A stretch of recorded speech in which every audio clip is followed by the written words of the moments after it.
cannot speak Slovenian. I'm sorry. I must today speak Japanese, no, English. Okay. So I'm teaching intercultural communication and communication science and peace building in the university, military university in Munich, and I'm researching dialogue and dialogical listening since more than 20 years. And I'm also facilitator of the dialogue process according to the method of the David Bohm and Martin Buber. Maybe you know Martin Buber. It's a very famous philosopher from Germany. And today I want to talk about, firstly as an introduction, what is communication and what is dialogue. And also I want to add one more important aspect of the dialogue, why listening is so important. And then after that, I want to show some evidence, scientific evidence in a form of the video for you, how the dialogue is used, applied in a school in the United States. If we have a time, then I want to show this video. And if we have a time, I want to invite you to some small exercise, listening exercise. Yeah. So, the first question and the first topic, what is communication? For the communication or for human interaction, we have our body and we have our mind or heart, or mind and heart, and also we need people. And when we go to the people, so to say, the culture is always created. Also between the two people, there is a small culture. And here in the school, or here in the university, there is also organizational culture. And also Slovenia has also national culture, and EU or Europe has also culture. And we have also global culture. When the people come together, we have always culture. So body and mind, heart, and culture. And we living in a system. For example, university is also one system. And here, this meeting is also a kind of system. And we living in the national system and the political system. And also we can find some system which maybe we cannot recognize, like a cosmos or universe, or more big cosmos or more big system where we can be embedded in. Yeah? So we have a body, mind, heart, and culture, including people and system. So we communicate always with these elements. So that we can see the three dimensions of the communication, and the communication with my body. When I talk something with you, I also communicate with my body, with my energy, but maybe not consciously, unconsciously. Yeah? And also I communicate with my identity, I communicate with my mind, I communicate with myself. It's a kind of dialogue between me and me, or we can say it's a kind of monologue in my inside. And of course, I communicate with you, as it's a kind of interpersonal communication.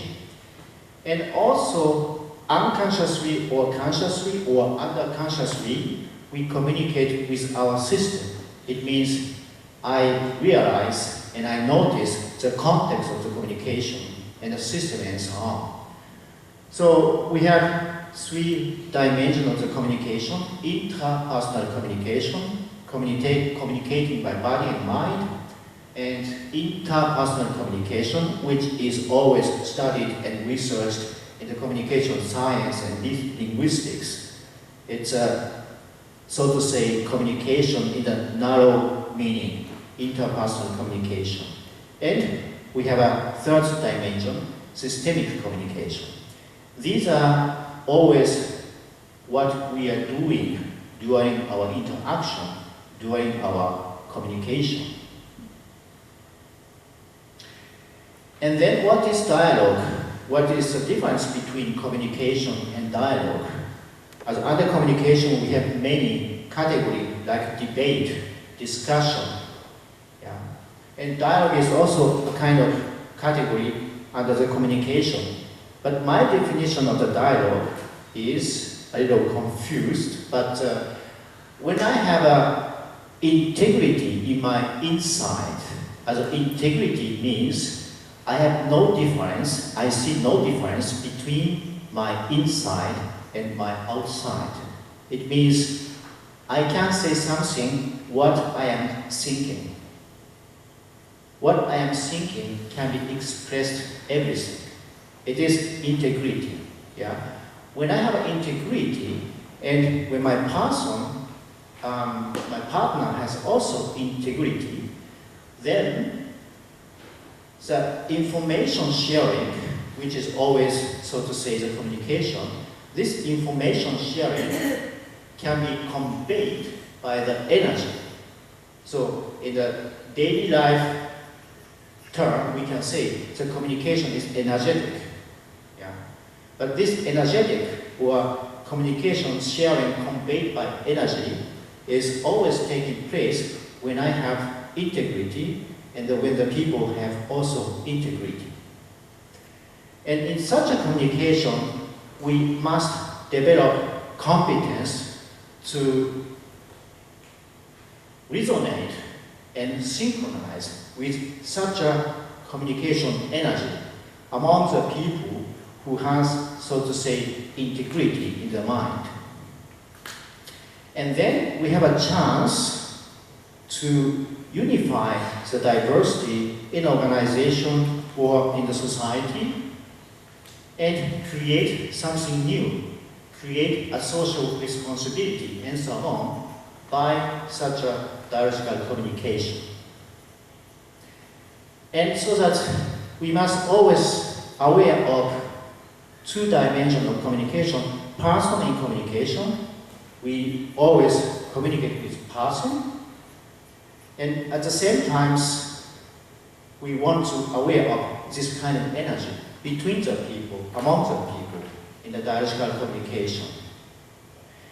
And so my definition of the dialogue is a form of person in conversation and energy in conversation, which can create a social reality with unified diversity and creation of responsibility by resonating and synchronizing with information energy between communicators with integrity. Yeah, it sounds a little complicated, but the important thing is communication has energy, or I can say communication is energy sharing. So there are many theories and concepts of the dialogue from the ancient time, Socrates and Plato, or Martin Buber and David Bohm and so on. Maybe some people know about David Bohm, which is also founder of the dialogue process, which I use always a kind of method for the group discussion and organizational development and so on. And Marietta is also facilitator, not only of the dialogue process, but the circling and so on.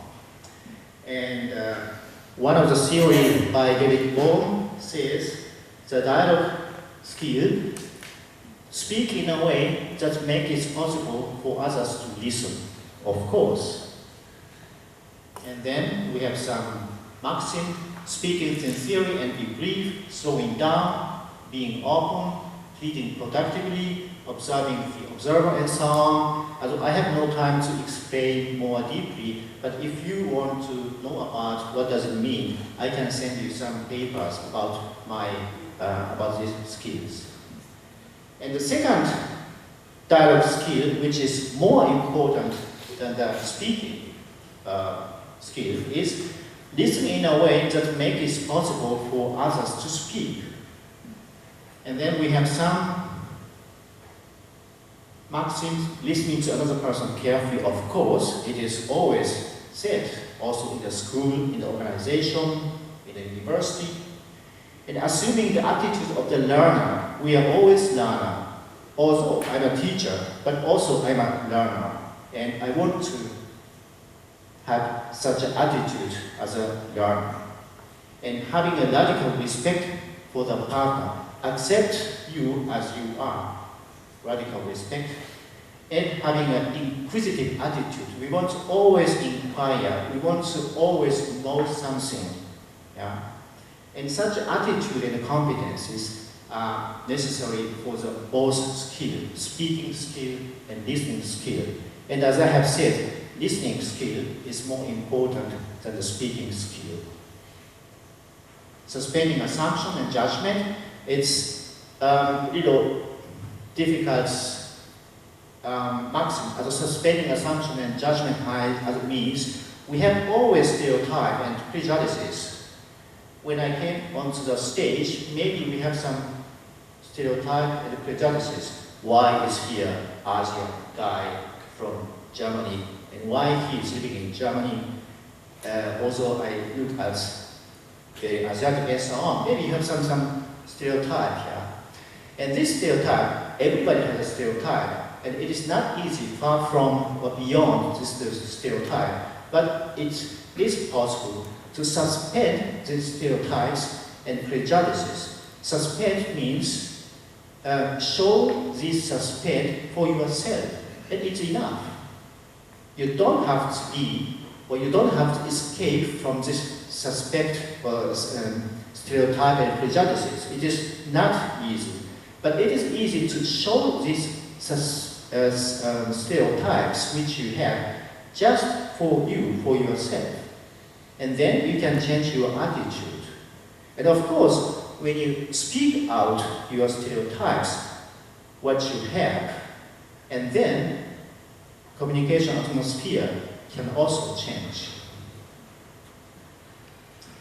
So why listening important? Although I have listed out many communication skill and dialogue skill, but the important thing is listening. This is so to say the description of the cognitive process. I have so many data, so many people here, and a big space and so on. This is reality. And I choose something from this reality because I cannot recognize everything. I must select. And this selected data can be added some meaning and interpretation. And then I have a kind of hypothesis in my mind. For example, the meeting was scheduled for 3 o'clock, and Mr. Chen, he is my colleague at the university, Chen came at 3:30. He gave no reason for his late arrival. This is a data. This is a fact. Yeah. And then I thinking about Chen knows very well at what time the conversation begins. He arrives late on purpose. Yeah, you know, here you can see some additional meaning and interpretation. Chen knows very well this adverb and adjective. It is my interpretation. And he arrives late on purpose. On purpose, it is also my intention and my interpretation.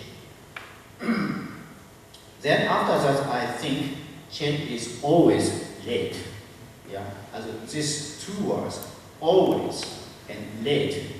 This is added meaning. Yeah. And then I think, concludingly, one cannot count on Chen. One cannot believe or trust Chen. He is unreliable. Yeah. This is my conclusion, but which is not spoken out. Why such a process I had in my example? Because I had some problem with Mr. Chen. I have some kind of stereotype toward Mr. Chen because Mr. Chen is Chinese. we Japanese have always problem with Chinese. Yeah. So this a kind of stereotype and prejudices make the conversation always confused and difficult because of such a mental process. And such a mental process can occur in the brain just less than 0.1 second. Yeah. And then, based on this conclusion, I come to my behavior, I come to my speaking and so on, which cause some difficulties in the interaction, in the communication and so on. So we have many, many filters in the brain, in the cognitive process. In the neuroscience, for example, in this space, more than 16 megabytes information there is. And then I have a preference. I want to choose my auditive channel or visual channel or kinesthetic channel of the communication and so on. And with this preference, these 16 megabytes data is selected into just 16 or 14 bytes. And I have conditioned in my socialization, in my education, and this conditioning is always here in the cortex, and this cortex in the brain can bring the information from the outside very selectively. And this is, so to say, the second filter. The first filter is neural filter, and the second filter is reticular activation system in the neural process. And then we come to the conclusion, behavior and language and so on. We have so many filters in the brain. But in the neuroscience, there is some evidence by active listening, this kind of filters can be broken down. Yeah. And it is a small evidence. We have many types of listening, like transactional listening. For example, when I ask my student, are you a student? Then the student can say yes or no. And this is very easy listening, so that you can just answer either yes or no. And cognitive process listening, when I ask my student, if you are a student, please write your name on this list. So not only answering by yes or no, you must think about what to do after my question. And this is, so to say, cognitive process listening.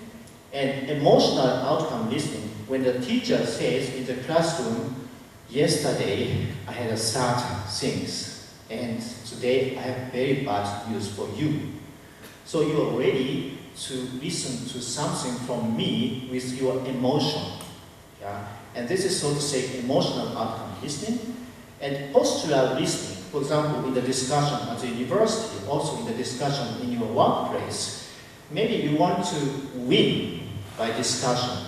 You want to show your strongness, yeah? And you want to you want to hate your weakness and so on by debating, by discussion and so on. And this is, so to say, postural listening. And inquiry listening, for example, the attitude which you have now, you want to know something, you want to find something new from my lecture. And this is a kind of inquiry listening. And heart-centered listening, it's a kind of empathic listening.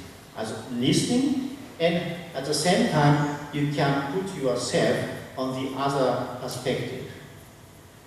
And integral listening is a listening by using every channel of the communication.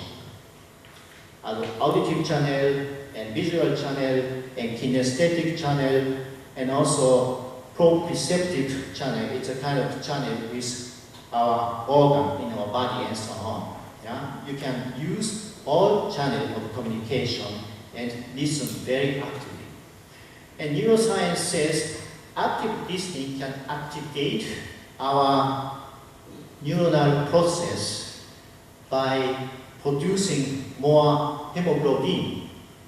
And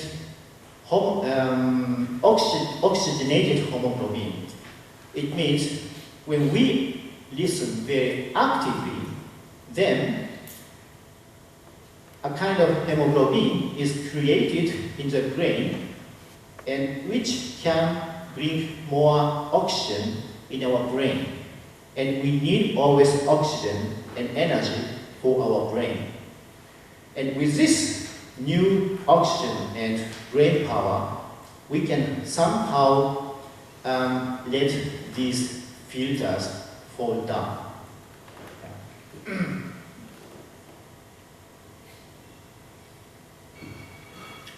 So, from the neuroscience, coming back to a little more philosophical and spiritual concept of listening, I have 3 citations. One citation: give your partner the chance to speak the things which she or he could not speak without your listening. Maybe you have experienced something. Because the partner listened to me so carefully, so I could speak something more creatively. I could something express which otherwise I could not express. Did you have such experience? Yeah. And second citation: can we operate the conversation by hearing? We have learned in the school how to speak.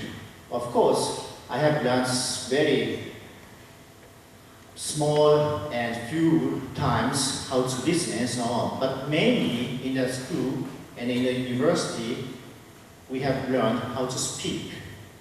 And we can, or we know, that the conversation is operated by speaking. Maybe some of them, you are here, facilitator, and facilitator's work is operating communication by speaking. But by hearing, we can also operate the conversation.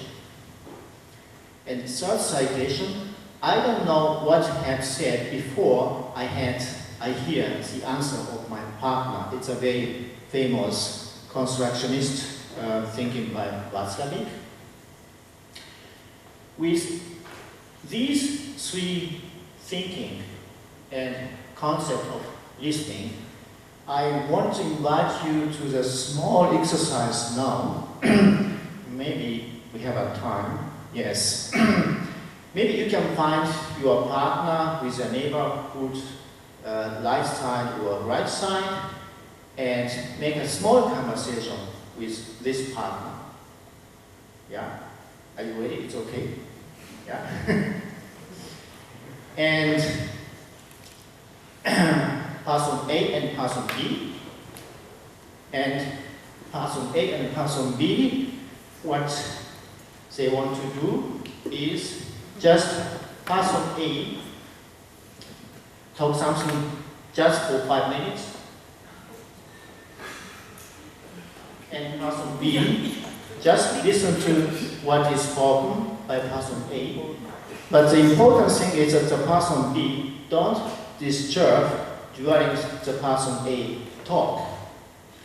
And if you, as a person B, cannot understand something acoustically, maybe you can ask, can you repeat once more again, because acoustically I don't understand you, and so on. But otherwise, you can just listen to the person A without interpretation, without something, comment and so on. Just 5 minutes listening.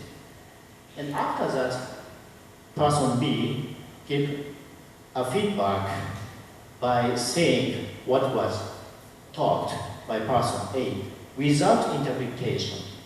Yeah? Just 1 minute. And then after that, the person B talks something, 5 minutes,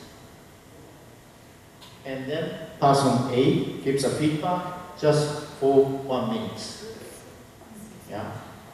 And maybe for this exercise you need just 10 minutes for both sides, or I don't know, 15 minutes. Yeah. And what about you talk in this small conversation in a dialogue is What makes you happy now? What makes you happy now? This is a question to talk about between A and B. Are you ready? And if you want, you can do this exercise, and if you don't want to do this exercise, you don't have to do. But maybe before you start, maybe you can introduce yourself shortly, because maybe you don't know your neighbor not so good. So, small introduction, and do please this exercise between A and B. Pastor, will you give us some sign when it's half time? Yeah, I can give the sign. Yeah. 5 minutes, yeah. So okay.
So 5 minutes is over. Maybe you can change your road.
So 2 or 3 minutes more.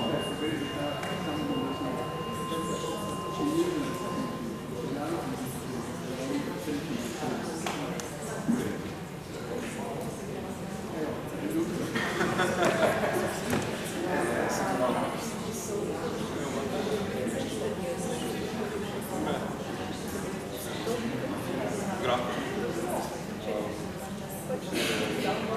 So,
the time is over. Please come to the bank slowly if you can. Yeah, thank you very much. Maybe somebody could not end the conversation. I want to ask you, or does somebody want to give some feedback about this exercise? But my main question is, does somebody say that the listening of the other person could influence my speaking? Does somebody say so? Yeah? Okay, and what was your experience?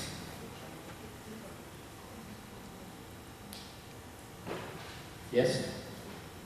If you carefully listen, you want to hear more. You want to hear more? Yeah. Okay. That's good. Yeah. So the other experience, idea.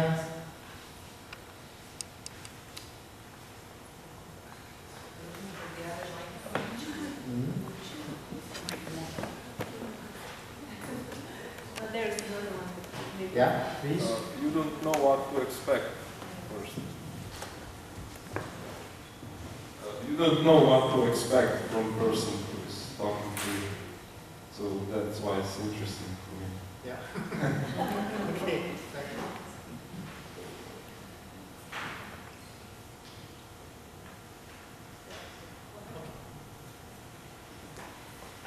Yeah, this is of course not in a normal context, and but this is very simple exercise, just listening and not saying. And I use this method often also in my family, with my children, with my ex-wife, and so on. Ex-wife, yeah. And I was divorced since almost 10 years, but at our final stage of our relationship with my wife, with my ex-wife, I use this method almost 3 months every day. And then we could be divorced very peacefully. And so that I could establish the best relationship with my ex-wife after the divorce. And my ex-wife is my best friend now. But I don't love her anymore, but I can manage to communicate with her. And this is a kind of evidence from my experience. Yeah? So this exercise can work very well for the conflict management. Yeah? Okay, I can show just a small video and I want to close my session. This is a kind of experience using dialogue and dialogical communication in the school in the United States.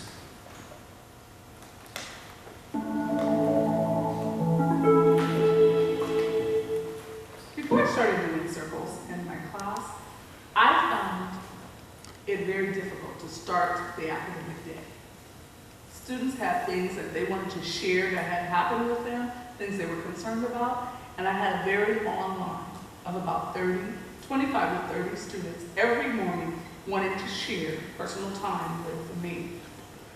It made it absolutely impossible to start the academic day. After the presentation of circles and our staff development, I knew that would be the best way to have each student share and be heard in the classroom.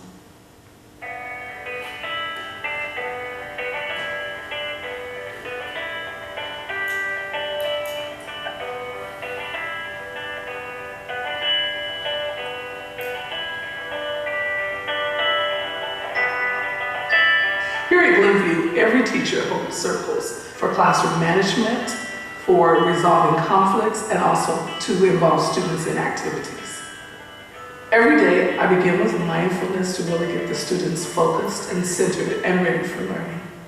I'm going to need you to either close your eyes or to look gently at the ground.